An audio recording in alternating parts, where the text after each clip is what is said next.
Hi friends, beetroot parotta எப்படி செய்கிறதுன்னு செஞ்சு காட்ட போகிறேன்.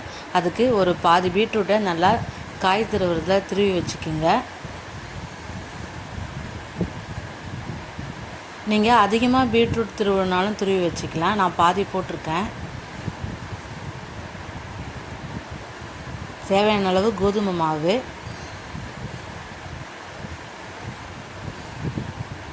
துருவி வச்ச பீட்ரூட் சேர்த்துக்குங்க.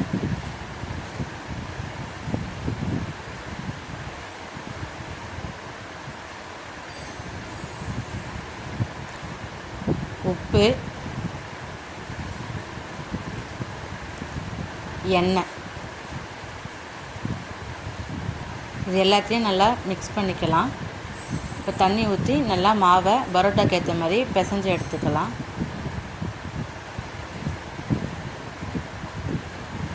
மாவு நல்லா பிசைஞ்சாச்சு. உடனே பரோட்டா சுடுறதா இருந்தாலும் சுடலாம். நான் ஒரு 1/2 hour கழிச்சு தான் சுட போகிறேன். இப்போ சன்னா மசாலா செய்ய போகிறேன். இப்போ நான் 1/2 hour மூடி வச்சுட்டு அப்புறமா உருட்டி எடுத்து பரோட்டா சுட்டுக்குவேன்.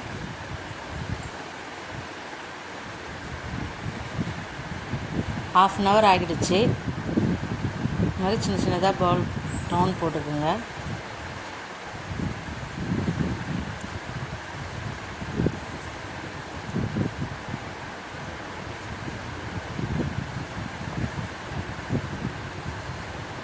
ஒரு பேன் வச்சுக்கோங்க.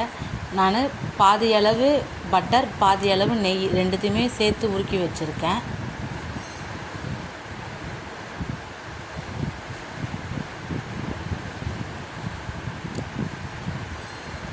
பரோட்டாக்கு எண்ணெயை விட இந்த மாதிரி பட்டர் நெய் ரெண்டும் சேர்த்து வச்சு செஞ்சாலோ, இல்லை நெய் மட்டும் அப்படின்னா பட்டர் மட்டும் சேர்த்து செஞ்சாலும் நல்லாயிருக்கும் டேஸ்ட்டு.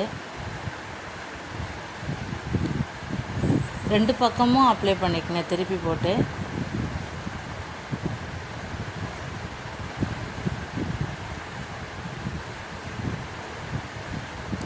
அவ்வளோதான், சூப்பராக ரெடி ஆகிடுச்சு. எடுத்துகிட்டு இன்னொன்று போட்டுக்கலாம்.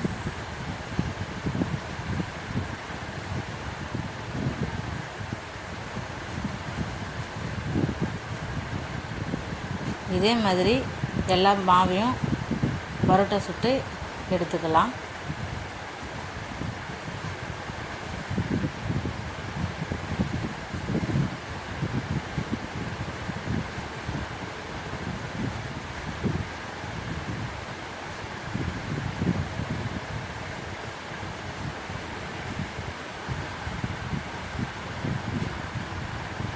எல்லா பரோட்டாவும் சுட்டு எடுத்தாச்சு.